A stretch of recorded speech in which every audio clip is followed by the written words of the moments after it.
ठीक करा. Google play स्टोअरवर जाऊन MPSC tricks bye Ajay Kumar असं सर्च करा. अशा प्रकारे आपलं अँड्रॉइड ॲप तुम्हाला त्या ठिकाणी पाहायला मिळेल. डिस्क्रिप्शन बॉक्समध्ये मी तुम्हाला त्याची लिंक देतोय. अँड्रॉइड ॲप डाउनलोड करायची तर त्या ठिकाणी जाऊन तुम्ही ते डाउनलोड करू शकता. या ॲपवर गेल्यानंतर वेगवेगळे कोर्सेस तर आहेतच, पण सध्या आपला एक महत्त्वाचा कोर्स सध्या तिथं आलेला आहे, तो म्हणजे चालू घडामोडी 2022चा. या घडामोडीमध्ये जवळपास तुम्हाला डिसेंबर 2022 पर्यंत होणाऱ्या सर्व एक्झामसाठी तुम्हाला त्या ठिकाणी घडामोडी पाहायला मिळतील. जानेवारी 2021 पासूनच्या घडामोडी आपण त्या ठिकाणी कव्हर करतोय. महत्त्वाचं म्हणजे प्रत्येक व्हिडिओ तुम्हाला कितीही वेळा पाहता येईल, अनलिमिटेड वेळा व्हिडिओ पाहता येईल. पीडीएफ तुम्हाला मिळेल, ते डाउनलोड करून तुम्ही त्याच्या प्रिंट घेऊ शकता. आणि कोर्स हा 31 डिसेंबर पर्यंत असेल. ओके, हे लक्षात घ्या. याच्यामध्ये कोर्स विकत घेण्या अगोदर तुम्हाला काय करायचं आहे, किंवा 2022 मधल्या घडामोडी सध्या अपलोड केलेल्या आहेत महिन्या वाईज, जानेवारी, फेब्रुवारी, मार्च, एप्रिल, आता मे होतोय, मग त्यानंतर येणाऱ्या पुढच्या घडामोडी तिथं अपलोड होतील. 2021 मधल्या घडामोडी डिटेलमध्ये कव्हर आहेत. त्याचबरोबर तुम्हाला चालू घडामोडी ऑनलाईन टेस्ट सिरीज सुद्धा त्या ठिकाणी आपण कव्हर केलेले आहे. तर नक्की डाउनलोड करा आपला अँड्रॉइड ॲप. डिस्क्रिप्शन बॉक्समध्ये लिंक आहे, त्या लिंकवर जाऊन तुम्ही जॉईन करू शकता.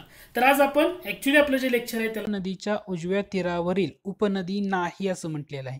ऑप्शन दिलेत वेण्णा, कोयना, वारणा. तर आपल्याला एवढं माहित असतं की कृष्णा नदीचा अभ्यास करताना येरळा ही जी नदी आहे तर डाव्या किनाऱ्यावरची नदी आहे.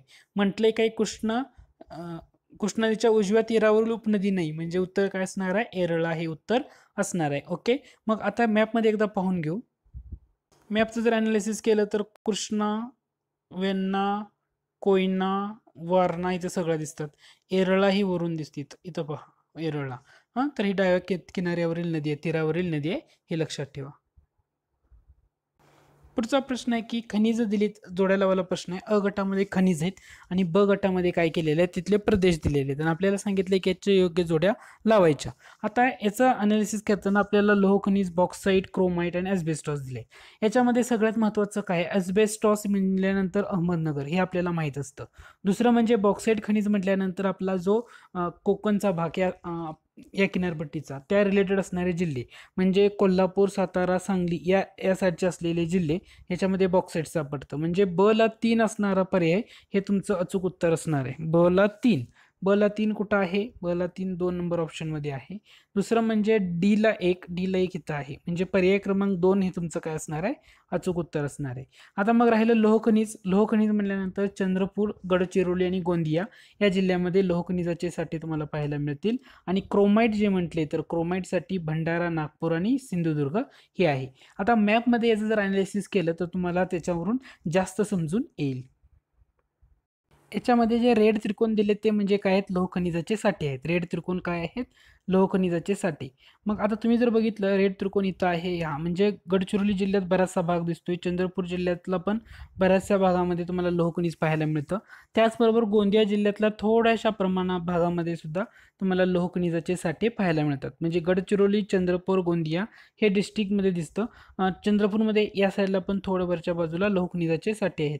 त्याचबरोबर लोह खनिजाचे साठे आणखी तुम्हाला कुठं पाहायला मिळतील तर सिंधुदुर्ग जिल्ह्यामध्ये जो खालचा टोक आहे या टोकामध्ये तुम्हाला लोह खनिजाचे साठे पाहायला मिळतील. दुसरा ऑप्शन पैकी एक होता तो म्हणजे आपल्याला क्रोमाइट. क्रोमाइट सुद्धा ना कोकणातल्या भागामध्ये काही ठिकाणी तुम्हाला पाहायला मिळतो. पर्टिक्युलरली फोकस करायचा झाला तर रत्नागिरी आणि सिंधुदुर्ग बाँड्रीवर, पर्टिक्युलरली रत्नागिरीमध्ये तुम्हाला ना याचे थोडेसे साठे क्रोमाइटचे पाहायला मिळतात. मग विदर्भामध्ये क्रोमाइटचे साठे कुठं आहेत तर विदर्भामध्ये क्रोमाइटचे साठे जास्त करून तुम्हाला पाहायला मिळतील तर तो डिस्ट्रिक्ट आहे यवतमाळ. यवतमाळ, चंद्रपूर याची जी बाँड्री आहे ना, या बाँड्रीवर बरेचसे लोह खनिजाचे क्रोमाइटचे साठे आहेत. त्यातल्या यवतमाळमध्ये क्रोमाइटचे साठे तुम्हाला पाहायला मिळतील. भंडारा, गोंदियामध्ये पण थोड्या प्रमाणामध्ये, जास्त नाही पण थोड्या प्रमाणामध्ये क्रोमाइटचे साठे पाहायला मिळतात. क्रोमाइट म्हणजे ना हे चौकोन दिलेलं आहे गुलाबी कलरमध्ये, ते म्हणजे काय आहे, क्रोमाइट आहे. म्हणजे तुमचं उत्तर बघा, अस्बेस्टॉस अहमदनगर फिक्स आहे. लोह खनिज म्हटल्यानंतर याचं उत्तर आहे चंद्रपूर, गडचिरोली, गोंदिया. बॉक्साईट म्हटल्यानंतर कोल्हापूर, सातारा, सांगली. आणि राहिलं क्रोमाइट, काय राहिले, क्रोमाइट म्हटल्यानंतर त्याचं उत्तर असणार आहे भंडारा, नागपूर आणि सिंधुदुर्ग.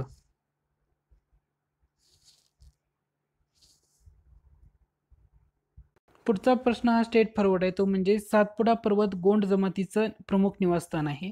गोंडी ही गोंड जमातीची भाषा आहे. गोंड जमातीत सेवा विवाह केला जातो, म्हणजे service by marriage is followed by in Gond community. Okay.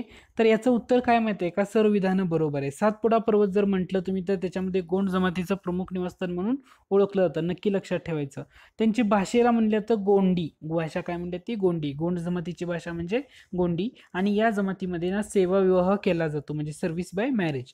तर ही तिन्ही विधानं काय आहेत? बरोबर आहेत. पुढचा प्रश्न विचारला होता तो म्हणजे जोड्या लावायचा. अ गटामध्ये जिल्हे दिले होते आणि ब गटामध्ये बीच दिले होते. त्यांची नावं याच्यात जोड्या लावायच्या होत्या. तुम्ही जर सिंधुदुर्गचं पहिलं बघितलं तर वेंगुर्ला, शिरोडा आणि देवबाग हे तर तुम्हाला लगेच कळून जाईल. म्हणजे अ ला 3 असणारं उत्तर. अ ला 3 म्हणल्यानंतर पहिला आणि दुसरा पर्याय आहे. तिसरा चौथा पर्याय डायरेक्ट इलिमिनेट होतो. त्यानंतर तुम्ही जर मुंबईचं बघितलं तर गिरगाव, जुहू आणि वर्सोवा हे येतं. म्हणजे डी ला 2 म्हणजे ए ला 3 डी ला 2 म्हणजे उत्तर काय असणार आहे तुमचं? पर्याय क्रमांक 1 असणार आहे. आता रायगड म्हटल्यानंतर किहीम आणि हरिहरेश्वर. रायगडमधले कोणते बीच महत्वाचे? किहीम, हरिहरेश्वर. राहिले रत्नागिरी म्हटल्यानंतर हर्णे बंदर कुठं आहे? आपण या अगोदर एकदा प्रश्न घेतला होता, तर आला होता आयोगाला फिरून. तर तो आहे हर्णे बंदर कुठं आहे? तर रत्नागिरीमध्ये आहे. हेदवी, जयगड, वेळणेश्वर हे सगळे बीच आहेत ना, तर हे तुम्हाला रत्नागिरीमध्ये पाहायला मिळतील. तर हा सिंपलचा प्रश्न स्ट्रेट फॉरवर्ड. तुम्हाला याच्यामध्ये ना प्रश्न काय लक्षात ठेवायचं आहे? हर्णे नक्की लक्षात ठेवायचं आहे. एकदा विचारलं होतं की हर्णे बंदर डॅश डॅश जिल्ह्यामध्ये आहे असं म्हटलं होतं डायरेक्ट. मग तुम्हाला त्याचं उत्तर देता यायला हवं. ते म्हणजे कुठं आहे? रत्नागिरीमध्ये आहे. दुसरं म्हणजे हरिहरेश्वर म्हटल्यानंतर आपण काय म्हणतो? रायगड लक्षात ठेवायचं आहे. आणि वेळणेश्वर म्हटल्यानंतर रत्नागिरी लक्षात ठेवायचं आहे. तुम्हाला सेपरेट विचारलं वेळणेश्वर हे कुठं बीच कोणत्या जिल्ह्यामध्ये येतो? तर रत्नागिरी तुम्हाला सांगता यायला हवं. त्याचबरोबर तुम्हाला हेदवी हे नाव वेगळं आहे हे सुद्धा तुम्ही लक्षात ठेवू शकता. हे सुद्धा नाव रत्नागिरीमध्ये मधलं बीचचं एका नाव आहे हेदवी. हाही पॉईंट महत्वाचा आहे. त्याच्यामुळं प्रश्न जरी सुटला तरी इतर महत्वाच्या गोष्टी ध्यानात घेऊ शकता. त्यानंतर पुढचा एक प्रश्न सिंपलचा विचारला होता. महाराष्ट्र राज्यामध्ये वन्यजीव संरक्षण कायदा कोणत्या वर्षी लागू करण्यात आला होता? उत्तर आहे 1972. सिंपलचं आहे, डिटेलमध्ये याच्यामध्ये जाण्याची गरज नाही. त्यानंतर पुढचे प्रश्न आहे. विष्णुबुवा ब्रह्मचारी यांनी ख्रिस्ती मिशनऱ्यांच्या अप्रचारास उत्तर देण्यासाठी डॅश डॅश हे वृत्तपत्र सुरू केले. आता याच्यामध्ये तुम्हाला एक लक्षात घ्या, ख्रिस्ती मिशनऱ्यांनी जो आपला धर्मप्रसार करण्यासाठी बरंचसं पाऊल ठेवलं होतं ना, तर तेव्हा 2 महत्त्वाची वृत्तपत्र आहेत आणि त्या दोन्ही वृत्तपत्राच्या शेवटी ना दीपिका नाव आहे. एक आहे वर्तमान दीपिका आणि दुसरा आहे सद्धर्म दीपिका. हे दोन्ही वृत्तपत्र ना जवळजवळ 3 वर्षाचा गॅप आहे दोन्ही वृत्तपत्रामध्ये, 2 ते 3 वर्षाचा. आणि या दोन्ही वृत्तपत्र आय थिंक 1853-55चा रेंज आहे, एक्झॅक्टली मला आठवत नाही. परंतु एक लक्षात ठेवा की तुम्हाला मी डिटेलमध्ये सांगेन याबद्दल. वर्तमान दीपिका आणि सद्धर्म दीपिका हे दोन्ही वृत्तपत्र कशासाठी सुरू करण्यात आली होती? त्याचं मेन एम एकच होतं, ते म्हणजे ख्रिस्ती मिशनऱ्या ज्या भारतामध्ये धर्मप्रसार करण्याचं कार्य करतायत तर त्यांना विरोध करणं, याच्यासाठीच ॲक्च्युली ती दोन्ही वृत्तपत्र सुरू करण्यात आलेली होती, त्याला उत्तर द्यायला ख्रिस्ती मिशनऱ्यांना. त्यामुळे सद्धर्म दीपिका आणि वर्तमान दीपिका नावाची दोन्ही वृत्तपत्र त्याच्यासाठी होती. एवढं मात्र नक्की ध्यानात ठेवा. 1853 आणि 1855 हे इयर आहेत. आता ह्यातलं पहिलं कोणतं आहे ते एक्झॅक्टली आठवत नाही, मी नंतर तुम्हाला ते सांगेन. थोडासा अवघड प्रश्न असा होता, तो म्हणजे परमहंस सभेच्या अहमदनगर शाखेचे सभासद कोण होते? आता मग ह्याचं उत्तर जर बघितलं तुम्ही, आता ह्याच्यातलं तुम्ही लॉजिक काय लावू शकत नाही.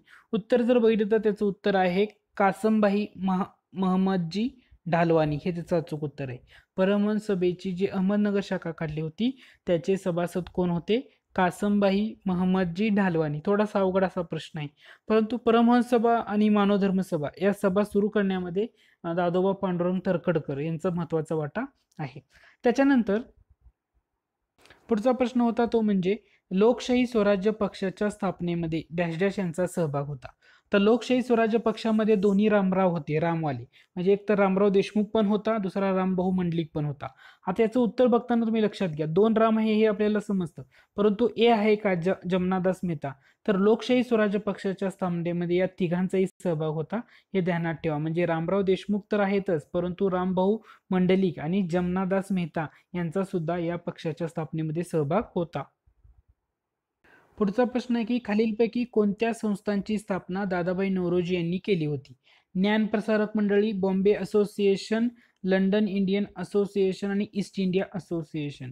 आता याचं जर उत्तर बघितलं ना, वरीलपैकी सर्व संस्था आहेत की यांची स्थापना दादाभाई नौरोजी याच्यामध्ये होतेच. म्हणजे बॉम्बे असोसिएशनसाठी जगन्नाथ शंकर शेट यांचं जरी नाव असलं तरी दादाभाई नौरोजी त्याच्या स्थापनेमध्ये त्यांनी पुढाकार घेतलेला होता. ज्ञानप्रसारक मंडळी असो किंवा लंडन इंडियन असोसिएशन.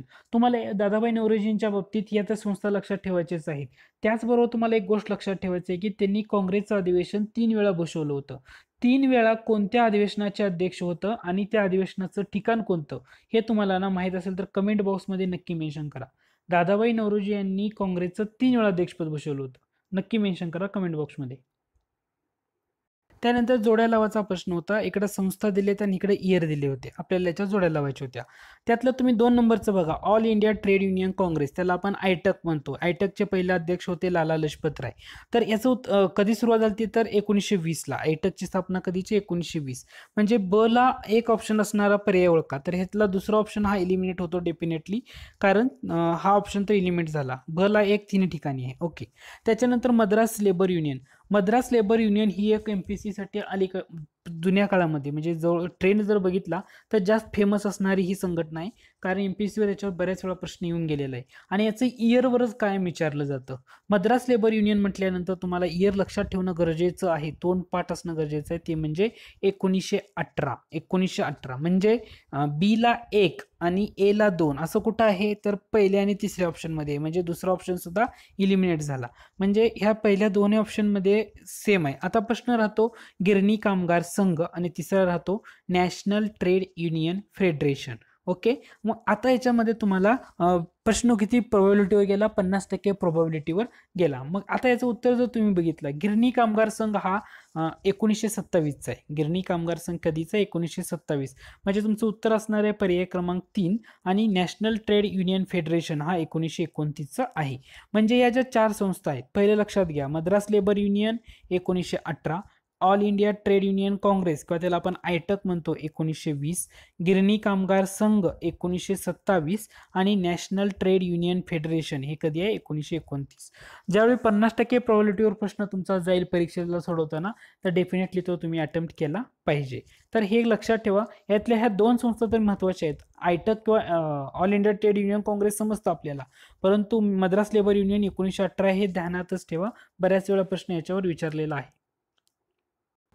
त्यानंतर आपला पुढचा प्रश्न विचारला आहे की खालीलपैकी कोणते विधान बरोबर नाही असं विचारलेलं आहे. म्हणजे चुकीचं विधान ओळखायचं आहे. पहिला प्रश्न बघितला 9वी अनुसूची आहे, 10वी अनुसूची आणि 11वी अनुसूची. म्हणजे अनुसूचीवर प्रश्न आहे हे डेफिनेटली समजून गेलं आपल्याला. आता बरोबर नाही ओळखायचं आहे. पहिलं स्टेटमेंट पहा, भारतीय राज्यघटनेची 9वी अनुसूची ही राज्य विधिमंडळाच्या जमीन सुधारणा विषयक काही कायदे व ठरावासंबंधी आहे. तर हे बरोबर आहे का? तर हो. 9वी अनुसूची म्हणजे परिशिष्ट 9 म्हणजे शेड्यूल 9 असं आपण त्याला म्हणतो. आता 9वी अनुसूची राज्यघटनेमध्ये केव्हा ऍड करण्यात आली? जेव्हा पहिला घटना दुरुस्ती अधिनियम जो झाला 1951ला. म्हणजे पहिली घटना दुरुस्ती अधिनियम जो होता 1951ला, या अधिनियमानुसार किंवा या घटना दुरुस्तीनुसार भारतीय राज्यघटनेमध्ये पहिली अनुसूची ऍड करण्यात 9वी अनुसूची किंवा परिशिष्ट म्हणतो आपण त्याला, ते ऍड शेड्यूल इंग्रजीमध्ये ते ऍड करण्यात आलेलं होतं. आर्टिकल त्याच्या संदर्भात कोणतं येतं तर 31B हे लक्षात ठेवायचं. दुसरं महत्त्वाचं म्हणजे सुरुवातीला याच्यामध्ये ना 13 कायदे होते. त्याच्यानंतर हळूहळू कायद्यांची संख्या वाढत ती जवळजवळ 282च्या वर गेलेली आहे. सुरुवातीला असं होतं की मूलभूत अधिकारांचं जर उल्लंघन झालं तर त्याला न्यायिक परीक्षणापासून किंवा न्यायिक पुनर्विलोकनापासून संरक्षण करण्याचं उद्दिष्ट ह्या अनुसूचीमध्ये ऍड केलेलं होतं. त्याच्यानंतर 2007 मध्ये सर्वोच्च न्यायालयाने एक डिसिजन दिला होता. त्याच्यामध्ये त्यांनी असं सांगितलं होतं, ती तारीख पण लक्षात ठेवा. तारीख ही म्हणजे सचिन तेंडुलकरची बर्थ डेट आहे बरोबर, 24 एप्रिल 1973 रोजी. म्हणजे सचिन तेंडुलकरची काय बर्थ डेट लक्षात ठेवायचं, 24 एप्रिल 1973 रोजी. याच्यानंतर जे समाविष्ट केलेले कायदे याच्यामध्ये असतील ना तर त्यांचं न्यायिक पुनर्विलोकन होऊ शकतं असं सर्वोच्च न्यायालयानं 2007 मध्ये सांगितलं होतं.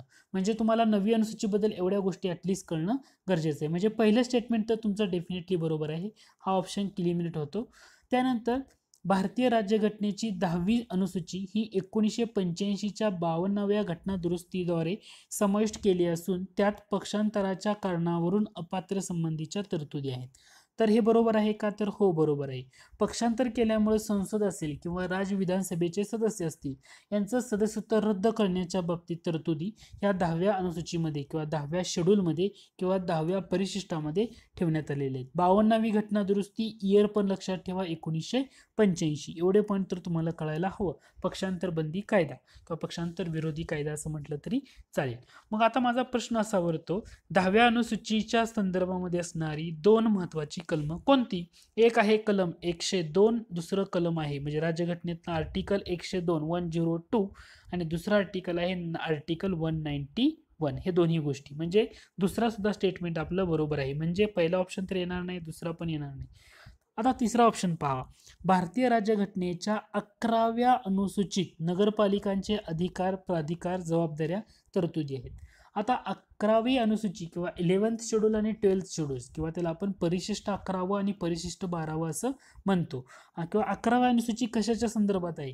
नगरपालिकेच्या संदर्भात आहे का? तर नाही. 11वी अनुसूची संदर्भात आहे पंचायतीचे अधिकार आणि जबाबदाऱ्या. पंचायतीचे जे अधिकार आणि जबाबदाऱ्या ना याच्या संदर्भात आहे. दुसरं महत्वाची गोष्ट, 11व्या अनुसूचीमध्ये किंवा परिशिष्टामध्ये एकूण किती विषय दिलेले आहेत? 29 विषय. लक्षात ठेवायचं, परीक्षेला याच्यावर प्रश्न येऊन गेलेला आहे. 29 विषय. कोणत्या घटना दुरुस्तीने ऍड केलं? 73वी घटना दुरुस्ती 1992 सालची. या घटना दुरुस्तीनं हे शेड्यूल किंवा हे परिशिष्ट ऍड करण्यात आलं. आणखी महत्वाचं काय? 11व्या अनुसूचीच्या संदर्भामध्ये आर्टिकल कोणतं येतं? 243G हे आर्टिकल लक्षात ठेवायचं म्हणजे ठेवायचं. कारण पंचायतीच्या अधिकार आणि जबाबदाऱ्या याच्या संदर्भात असणारं आर्टिकल म्हणजे 243G. हे झालं. आता मग त्यामुळे सी स्टेटमेंट तर चुकीचं हे आपल्याला समजलं. मी चुकीचं बरोबर नाही म्हणजे चुकीचं. उत्तर काय असणार? सी. दुसरं म्हणजे आता नगरपालिकांचे अधिकार आणि प्राधिकार हे कोणत्या राज्यघटनेच्या कोणत्या सूचीमध्ये येणार? मग 12व्या सूचीमध्ये येणार. 12वी अनुसूची किंवा त्याला परिशिष्ट 12वं म्हणतो. याच्यामध्ये किती विषय आहेत? एकूण 18 विषय आहेत. 11व्या अनुसूचीमध्ये किती होते? 29 होते. कोणती घटना दुरुस्ती? 74वी घटना दुरुस्ती. वर्ष 1992ची. आणि नगरपालिकांच्या अधिकार आणि प्राधिकारांच्या जबाबदाऱ्या राज्यघटनेच्या कोणत्या कलमानुसार परिशिष्ट 12 ऍड करण्यात आले? तर आर्टिकल आहे 243W. जसं 11व्या अनुसूचीसाठी आर्टिकल काय होतं? 243G. तसं 12व्या अनुसूचीसाठी किंवा 12व्या शेड्यूलसाठी आर्टिकल काय असणार आहे? 243W. म्हणजे 243G 243W 11-12व्या अनुसूची रिस्पेक्टिव्हली. त्याचबरोबर 11व्या अनुसूचीमध्ये एकूण किती विषय होते? 29 विषय. 12व्या अनुसूचीमध्ये किती विषय आहेत? 18 विषय. हेही पॉईंट तुम्हाला लक्षात ठेवणं गरजेचं आहे. 11व्या अनुसूची म्हटल्यानंतर पंचायती राज लक्षात ठेवा, त्यांचे अधिकार, आणि 12व्या अनुसूची म्हटल्यानंतर नगरपालिकांचे अधिकार आणि जबाबदाऱ्या त्याच्यामध्ये कन्सिडर होतात. पुढे दिलेला प्रश्न आहे की अयोग्य कथन ओळखायचे म्हणजे चुकीचं सेंटेन्स आपल्याला शोधायचं आहे. पहिला आहे जम्मू काश्मीरच्या विधान परिषदेत 36 सदस्य आहेत, तर ते सेंटिमेंट बरोबर आहे. आता जम्मू काश्मीरमध्ये विधान परिषद अस्तित्वात सध्या आहे का? तर हे अगोदर प्रश्न विचारलाय त्यामुळे हे तुम्हाला माहित असू द्या. 31 ऑक्टोबर 2019 हे लक्षात ठेवा, बऱ्याच वेळा विचारण्यात आलेला आहे प्रश्न. 31 ऑक्टोबर 2019 पासून जम्मू काश्मीर आणि हे काय झालेलं आहे आता? तर ते केंद्रशासित प्रदेश झालेले आहेत. ते आता राज्य असणार नाही, त्यामुळे विधान परिषद तिथं अस्तित्वात आता नाहीये. पण अगोदर विचारलेला प्रश्न होता त्यामुळे 36 सदस्य आहेत हे लक्षात घ्या. त्यानंतर पुढचा येतो सिक्कीमच्या विधानसभेत 32 सदस्य आहेत, हे सुद्धा बरोबर आहे. तिसरा प्रश्न बघा, तिसरा पर्याय त्याच्यामध्ये काय म्हटलंय की विधान परिषदेचे 1/3 सदस्य पदवीधर मतदारसंघाद्वारे निवडले जातात. आता पदवीधर मतदारसंघ असू द्या किंवा शिक्षक मतदारसंघ असू द्या, याच्यामधून ना किती सदस्य निवडले जातात विधान परिषदेचे? तर 1/12 निवडले जातात. 1/3 विचारले असल्यामुळे हे चुकीचं आहे. पदवीधर असू द्या किंवा शिक्षक मतदारसंघ असू द्या, याच्यामधून 1/12 सदस्य निवडले जातात. त्यामुळे अयोग्य विधान हे पर्याय क्रमांक 3 आहे. दर 2 वर्षांनी विधान परिषदेचे 1/3 सदस्य रिटायर होतात. मग 1/3 सभासद किंवा 1/3 सदस्य कोणत्या 1/3 सदस्य हे कोणत्या घटकामधून निवडून दिले जातात? एक निवडून दिले जातात ते म्हणजे ज्या नगरपालिका किंवा जिल्हा बोर्ड यासारख्या ज्या स्थानिक स्वराज्य संस्था आहेत ना, या स्थानिक स्वराज्य संस्थेकडून 1/3 सदस्य निवडून दिले जातात. आणखी कोणामुळे निवडून दिले जातात? जे विधानसभा सदस्य निवडून आलेले आहेत, म्हणजे विधानसभेचे विधानसभा राज्यातील विधानसभा सदस्य असतात ना, त्यांच्यामधून सुद्धा 1/3 सदस्य निवडून दिले जातात, म्हणजे त्यांच्या थ्रू त्यातल्या नाही, परंतु विधानसभेचे सदस्य नसलेल्या व्यक्तीमधून, पण त्यांना अधिकार असतो विधानसभा सदस्यांना वोटिंग करायचा. त्याच्यामुळे ना 1/3 त्यातून दिले जातात. आणि जे 1/6 सदस्य असतात ना, तर ते काय करतात, राज्यपाल नॉमिनेट करतात. म्हणजे जे विज्ञान, साहित्य, कला, सहकारी चळवळ, समाजसेवा या क्षेत्रामध्ये ज्यांनी विशेष नाव, ज्ञान व किंवा अनुभव आहे अशा लोकांना नॉमिनेट केलं जातं. हा सुद्धा पॉईंट चर्चेत होता, त्यामुळे ध्यानात ठेवा. म्हणजे आपलं अचूक उत्तर काय असणार आहे, अयोग्य विधान असणार आहे पर्याय क्रमांक 3. त्यामध्ये पदवीधर मतदारसंघातून 1/12 सदस्य निवडून दिले जातात, 1/3 नाही. त्यानंतर पुढचा प्रश्न आहे, खालीलपैकी कोणते विधान बरोबर नाही आपल्याला ओळखायला सांगितले. पहिलं स्टेटमेंट पहा, सरनामा न्यायालयाद्वारे अंमलात आणता येत नाही. स्टेटमेंट बरोबर आहे. पुढचं स्टेटमेंट आहे, राज्यघटनेस प्रस्थापित आणि विकसित करण्यायोग्य जी उद्दिष्टे आहेत ती सरनाम्यातून व्यक्त होतात. ते सुद्धा बरोबर आहे. सरनाम्यातून राज्यघटनेने आपल्या अधिकाराचे स्रोत कोणाकोणाकडून प्राप्त केले आहे ते स्पष्ट होते. हे सुद्धा बरोबर आहे. म्हणजे चुकीचं कोणतं हे आपल्याला समजलं, ऑप्शन क्रमांक 4. ऑप्शन क्रमांक 4 चुकीचं काय आहे, आता इथे म्हटलंय काय, आपल्या सरनाम्यातील स्वातंत्र्य, समता आणि बंधुता ही आदर्श तत्व रशियन राज्यक्रांतीकडून घेतली आहेत. ते रशियनकडून घेतले का आपण स्वातंत्र्य, समता, बंधुता? तर रशियनकडून घेतलेलं नाहीये, आपण हे घेतलं आहे फ्रान्सच्या राज्यघटनेतून. कुठून घेतलेलं आहे, फ्रान्सच्या राज्यघटनेतून.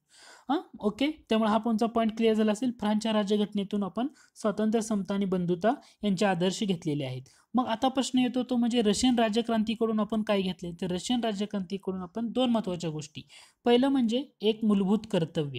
रशियन राज्यक्रांतीकडून आपण काय घेतले, मूलभूत कर्तव्य हे घेतलेलं आहे. आणि दुसरं म्हणजे जे सरनाम्यातील सामाजिक, आर्थिक आणि राजकीय न्यायाचे आदर्श आहे ना, ते घेतलेलं आहे. म्हणजे ह्याच्यामध्ये गफलत करायची नाही. स्वातंत्र्य, समता, बंधुता यांचा आदर्श सरनाम्यातील हे कोणाकडून घेतलं, तर फ्रान्सकडून घेतलं. ओके, आणि सरनाम्यातील सामाजिक, आर्थिक आणि राजकीय न्यायाचा आदर्श आपण कोणाकडून घेतलं, तर रशियन राज्यक्रांतीकडून घेतलं. त्यामुळे या 2 पॉईंटमध्ये गफलत करायची नाही. आपलं अचूक उत्तर काय असणार आहे, पर्याय क्रमांक 4 हे आपलं अचूक उत्तर असणार आहे.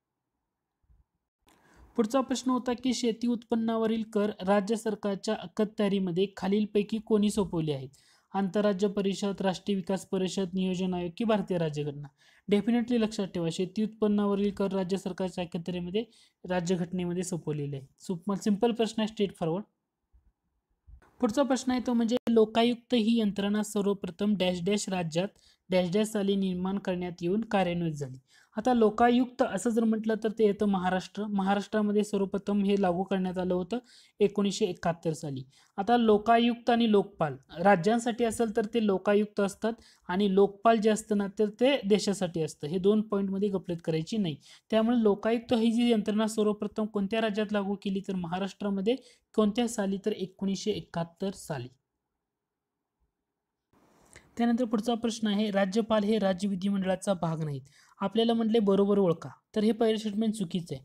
राज्यपाल हे राज्य विधिमंडळाचे भाग असतात, त्यामुळे ए स्टेटमेंट हे चुकीचं आहे. ए चुकीचं जर म्हटलं तर तुमचे 2 ऑप्शन इलिमिनेट झाले.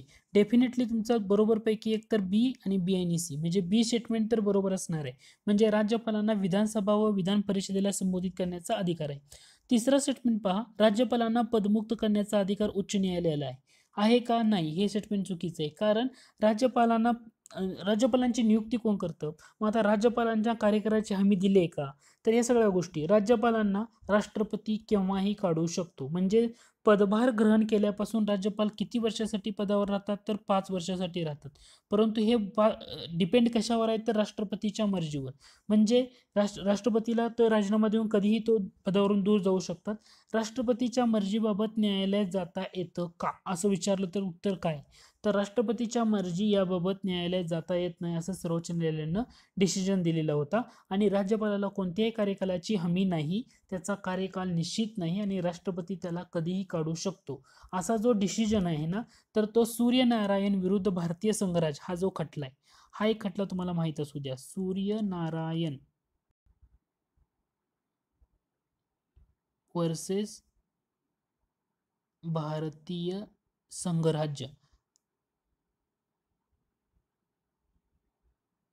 हा जो खटला आहे 1982 सालचा आहे. हा खटला का लक्षात ठेवायचा आहे, का तर राज्यपालाला कार्यकालाची कोणती हमी दिलेली नाही, त्याचा कार्यकाल निश्चित ठरलेला नाही, राष्ट्रपती त्याला कधीही काढू शकतो. असा डिसिजन सूर्यनारायण विरुद्ध भारतीय संघराज्य 1982चा जो खटला आहे, या खटल्यामध्ये देण्यात आलेला होता. त्यामुळं आपलं उत्तर काय असणार आहे, फक्त बी हे बरोबर असणार आहे. राज्यपालांना विधानसभा आणि विधान परिषदेला संबोधित करण्याचा अधिकार आहे. पदमुक्त करण्याचा अधिकार कोणाला आहे, तर तो उच्च न्यायालयाला नसून राष्ट्रपतींना पदमुक्त करण्याचा अधिकार आहे, किंवा ते स्वतः आपला राजीनामा देऊ शकतात आणि राज्य विधिमंडळाचा भाग आहे. त्यानंतर पुढचा प्रश्न आहे तो म्हणजे भारतीय संविधानाचे प्रथम परिशिष्ट संदर्भामध्ये जोड्या लावा. आता हे नंतर वगळण्यात आलं होतं, परंतु ह्याच्यावर त्यांनी प्रश्न विचारलेला आहे. 7वी घटना दुरुस्ती जी झाली 1956ला, त्या घटना दुरुस्तीनुसार हे सगळं भेद जे होते ना ते काढून टाकण्यात आले आणि 14 राज्य आणि 6 केंद्रशासित प्रदेश किंवा संघराज्य प्रदेश निर्माण करण्यात आलेले होते. घटना दुरुस्ती लक्षात राहू द्या, 7वी घटना दुरुस्ती कधीच्या, 1956ची. आता त्याच्या अगोदर ह्या सगळ्या गोष्टी होत्या. आता भाग ए मध्ये काय होतं, तर भाग ए मध्ये गव्हर्नर म्हणजे प्रांत होते. ते एकूण किती होते, एकूण 9 होते. म्हणजे भाग ए मध्ये ब्रिटिश भारतातील प्रांत येणार, एकूण किती होते, 9 होते. म्हणजे अ ला काय येणार आहे, चौथा ऑप्शन येणार आहे. अ ला चौथा म्हटल्यानंतर चौथा ऑप्शन गेला, पहिला ऑप्शन गेला. ओके. त्याच्यानंतर भाग बी मध्ये काय होतं, तर विधिमंडळ असलेली संस्थानं होती. भाग बी मध्ये काय होतं, विधिमंडळ असलेली संस्थाने होती भाग बी मध्ये. ओके. म्हणजे ब ला काय उत्तर येणार आहे, ब ला उत्तर येणार आहे 1. ब ला काय येणार आहे 1, म्हणजे आपला पर्याय क्रमांक 2 हे अचूक उत्तर असणार आहे. भाग क मध्ये काय केलेलं आहे, भाग क मध्ये मुख्य आयुक्तांचे जे प्रांत होते म्हणजे केंद्रीय प्रशासक राज्य आपण त्याला म्हणतो, ती होती. आणि भाग डी मध्ये काय होतं, तर अंदमान आणि निकोबार बेटे होते. अंदमान निकोबार हे जे होतं ना, तर भाग ड मध्ये होतं. दुसरं लक्षात ठेवायचं आहे, भाग ए मध्ये एकूण किती होते, 9 प्रांत, 9 होते. म्हणजे ब्रिटिश भारतातील प्रांत. भाग ब मध्ये विधिमंडळ असलेली संस्थानं किती होती, तर ती सुद्धा किती होती, 9 होती. भाग सी मध्ये जे मुख्य आयुक्तांचे प्रांत किंवा त्याला आपण केंद्रीय प्रशासक राज्य असं म्हणतो, किती होती, 10 होती. आणि अंदमान निकोबार बेटामध्ये किती होतं, 1 होतं. आणि 7वी घटना दुरुस्ती जी झाली 1956ला, त्याच्यानुसार काय केलं, तर हे सगळं कॅन्सल केलं. हे जे स्ट्रक्चर होतं ते सगळं कॅन्सल केलं आणि त्याच्याऐवजी काय केलं, 14 राज्य आणि 6 केंद्रशासित प्रदेश तयार करण्यात आले होते. हेही लक्षात ठेवणं गरजेचं आहे. पुढचा प्रश्न काय आहे बघा, काही अधिकार सर्व व्यक्तीसाठी उपलब्ध असतात, परंतु काही अधिकार फक्त नागरिकांसाठी म्हणजे ओनली सिटीजनसाठी असतात म्हटले, म्हणजे फक्त भारतीय नागरिकांसाठीच उपलब्ध आहेत. असं अधिकार कोणते, त्याच्यासाठी तुम्हाला एवढंच लक्षात ठेवायचं आहे, 15, 16, 19, 29 आणि आर्टिकल 30 हे एवढे एकूण 5 आर्टिकल आहेत. 15, 16, 19, 29, 30 या 5 आर्टिकल मधले जे अधिकार आहेत ते फक्त भारतीय नागरिकांना आहेत. इतर कोणालाही त्याचे अधिकार मिळत नाहीत. म्हणजे फक्त भारतीय नागरिकांना असलेले परंतु परकीयांना नसलेले मूलभूत हक्क कोणते, असं जर तुम्हाला विचारलं, आर्टिकल 15, आर्टिकल 16, आर्टिकल 29, आर्टिकल 30, 19, 29, 30 एवढं. आता जर तुम्ही बघितलं, कायद्यासमोर समानता आर्टिकल किती आहे, 14 आहे. मग तो भारतीय नागरिकांना फक्त असणार आहे, फक्त भारतीय नागरिकांना आहे का, नाही. आर्टिकल 14 हा भारतीय नागरिकाला पण आहे आणि परकीय नागरिकाला पण आहे. म्हणजे जे शत्रू राष्ट्रातील सोडून, म्हणजे ए स्टेटमेंट येणार आहे का, तर येणार नाही. म्हणजे ए येणार नाही असं जर तुम्ही म्हटलं, तुमचे 2 ऑप्शन डायरेक्टली इलिमिनेट होतात, पहिला आणि तिसरा ऑप्शन. दुसरं बघा, शासकीय नोकऱ्या संधीची समानता. आता शासकीय नोकऱ्या संधीची समानता म्हणल्यानंतर आर्टिकल किती येतं, 16 येतं. आणि आपण काय म्हणलं की 15, 16, 19, 29, 30 मध्ये फक्त भारतीय नागरिकांसाठी आहे, म्हणजे बी स्टेटमेंट त्यामध्ये येणार. तिसरं बघा, जीविताचे संरक्षण व वैयक्तिक स्वातंत्र्य असं म्हटलंय. जीविताचे संरक्षण व वैयक्तिक स्वातंत्र्य कशामध्ये येतं, आर्टिकल 21. आर्टिकल 21 फक्त भारतीयांना आहे का, तर भारतीयांसोबत परकीयांना सुद्धा हा अधिकार मिळतो, त्यामुळे सी तर येणार नाही, म्हणजे ऑप्शन तिसरा पण गेला. आता भाषण व अभिव्यक्तीचे स्वातंत्र्य आर्टिकल किती येतं, आर्टिकल येतं 19. म्हणजे 15, 16, 19, 29, 30, 15, 16, 19, 29, 30 याच्यामध्ये कोणते आर्टिकल येतात, तर एक बीचा येतो आणि डीचा. म्हणजे उत्तर काय असणार आहे तुमचं, बी आणि डी. फक्त लक्षात ठेवायचं की फक्त भारतीय नागरिकांना असलेले अधिकार कोणते, असं जर म्हटलं तर आर्टिकल 15, आर्टिकल 16, आर्टिकल 19, आर्टिकल 29 आणि आर्टिकल 30 एवढी 5 आर्टिकल आहेत ती फक्त भारतीय नागरिकांना आहेत, परकीयांना याचे अधिकार मिळत नाहीत. मूलभूत हक्काच्या बाबतीत बोलतोय आपण. पुढचा प्रश्न आहे की बरोबर विधान ओळखायचं आहे. पहिलं स्टेटमेंट आहे, भारतीय संविधानाच्या कलम 280 मध्ये वित्त आयोगाची तरतूद आहे, बरोबर आहे. आंतरराज्य परिषदेची स्थापना करण्याचा अधिकार राष्ट्रपतीस आहे, हे सुद्धा बरोबर आहे. आंतरराज्य परिषद 263. राष्ट्रीय आणीबाणीच्या काळात संसदेत राज्यसूचीतील विषयावर कायदा करता येतो, ते सुद्धा बरोबर आहे. राष्ट्रीय आणीबाणीच्या काळामध्ये संसदेत राज्यसूचीतील विषयावर कायदा करता येतो, तेही बरोबर आहे. आणि अखिल भारतीय सेवेच्या माध्यमातून केंद्र सरकार राज्य सरकारवर नियंत्रण ठेवते, हे पण बरोबर आहे. म्हणजे उत्तर काय असणार वरीलपैकी सर्व. 263 आर्टिकल आंतरराज्य परिषद, 262 आर्टिकल जलविवाद